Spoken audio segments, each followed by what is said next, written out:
Hello and welcome to my YouTube channel. I hope you're doing well.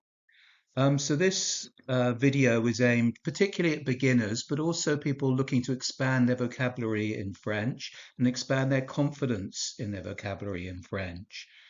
What I'm going to try to do is show you how French has influenced the English language. Now, this video is actually part one of two parts. The first part will be entitled Start from What You Know, and the second part will be Recognize the Patterns. So I'm going to focus here on some of the expressions that even if you don't speak French, you might be familiar with in English, expressions that have come from French and that can be used to help you in remembering the language and in understanding some of the phrases that are familiar to you. Now, it's important to understand that French is a familiar language. It's not a strange language. Part of the English language, a large part of the English language comes from French as a result of the Norman landings in 1066. Now, what generally happens in English is you've got a sort of guttural, basic, everyday language, which is from the Germanic, and that will be for words like mother, water, um, these sorts of things, bread, these sorts of everyday basics of the language. And then more sort of high level, sophisticated language will often have come from the French. And this reminds us that the after the Norman invasion, the court level of society was often controlled by those Normans, the people, the French speakers.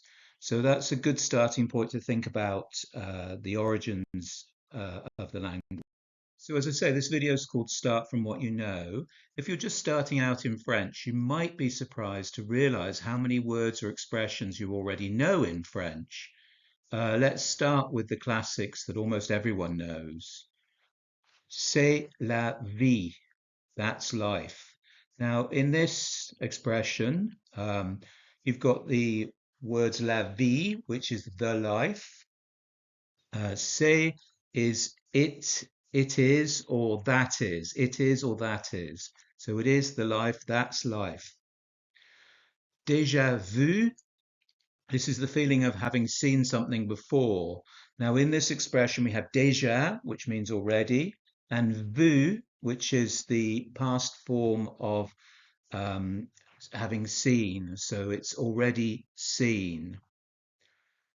Faux pas, which is a social mistake. Now, faux in French means false, and pas in this context means a step. So it's a false step, literally. À la carte. À la carte is something that you see with regard to restaurants, and it's basically choosing individual dishes from the menu. In French, la carte is the menu in a restaurant. So à la carte means you're choosing from the menu, choosing from the menu. À la mode, which is means in fashion. You might remember a pop group called Depeche Mode. Uh, Obviously, that's like speed fashion, isn't it? Bon appetit, which means enjoy your meal. Now, within this, we have bon, which is obviously means good, and appétit, which you will recognize the English word appetite there. So it literally means good appetite. So it's wishing you a good appetite. It's the French way of saying enjoy your meal. And lots of English people say bon appétit before their meal. Bon voyage, have a good trip. Now, bon again is the word good. Voyage, obviously in English you have a word voyage. So this means have a good trip. Bravo just basically means well done. We use that quite a lot in English. Touché means a good point or you got me. Now, touché is often used in the sport fencing when you are playing with the swords in fencing and you're trying to strike the other person. When you strike the other person, you say touché, or they say touché, and that basically means being touched. RSVP, or as the French say, RSVP, please reply. Now, RSVP stands for Répondez s'il vous plaît. Now, s'il vous plaît is the way of saying please in a formal person that you are being addressing formally, and it literally means if it pleases you. And répondez, often words with e and then that accent there um, indicate that there's an s missing. So if you put the s back in, you've got respondez, obviously respond, and that means reply.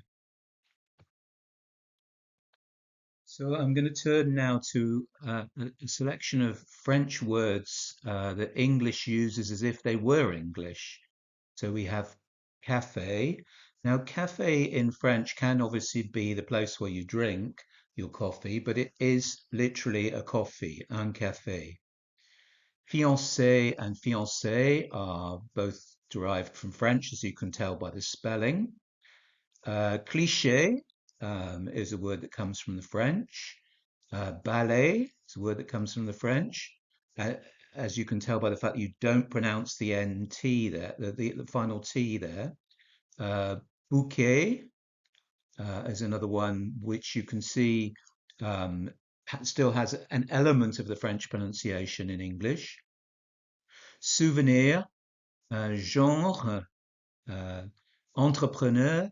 Now, there's an old joke about a former US president called George W. Bush, and he's often quoted as having said that the French have no business sense. They don't even have a word for entrepreneur.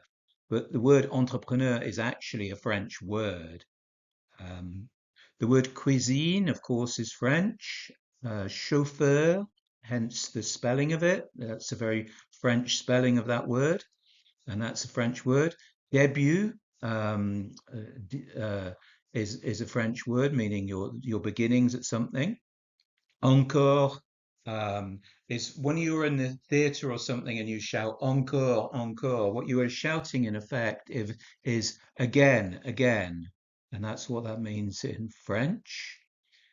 Matinee. Now, matinee, you might be one of these people that likes to during the day go to the cinema, and you might watch a matinee performance. Matinee is linked to the word matin, which is the morning in French. So basically, it's a daytime performance of a film. And résumé, which is an alternative way of saying your curriculum vitae or your CV. There's lots of fancy or humorous expressions that English speakers drop into conversation, sometimes a little bit pretentiously. One is je ne sais quoi, literally, I don't know what. And it's basically an indescribable charm. When you say someone has un certain je ne sais quoi, that means they've got a certain indescribable quality. Raison d'être, reason for being. Raison is very close to the English word reason, isn't it? And that's what it means, reason. And être is the French word for to be. Au revoir is goodbye. Now, the word revoir, when you've got re at the beginning of a verb, it often means doing something again. So revoir means seeing something again. The au revoir means until I see you again. Au contraire, on the contrary, and notice here that contraire goes to contrary in English. You'll notice there's a lot of French words which end in er, which go to eri in English, like secrétaire in French is secretary in English. Missionnaire in French is missionary in English. Imaginaire in French is imaginary in English. C'est magnifique, it's wonderful. Comme ci, comme ça, so. En route, on the way. Obviously, we have a word in English which is route, don't we? Which is like a road. So if you're en route, you're on the road, so you're on your way. En masse, in a group. Now, a mass can be a group of people in English as well. En garde, and this is a fencing term. Now, when you're fencing and you're sort of preparing to do battle against the other person, you'll say en garde, which means get your guard ready, basically, essentially. À propos means relevant or by the way. À la française means in the French style. Now, the French have an excellent reputation for culture, fashion, and food, so it's no surprise that French is used in a lot of terms with relation to culture, fashion, and food. So we have things like haute couture, which is high fashion, prêt-à-porter, which is ready to wear. Prêt means ready, porter means to wear or to carry. That second meaning to carry, think of a porter in a station, they are someone that carries your bags. Crème de la crème, the best of the best, literally the cream of the cream.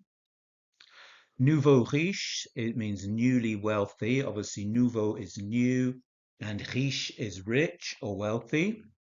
Hors d'oeuvre, appetizer. Hors means outside, and d'oeuvre means like a piece of work. So it's outside the main piece of work. So the appetizer is what you start your meal with. It's outside the main work. Mise en place is the kitchen preparation, and cordon bleu is high level cooking. It just basically means a blue ribbon.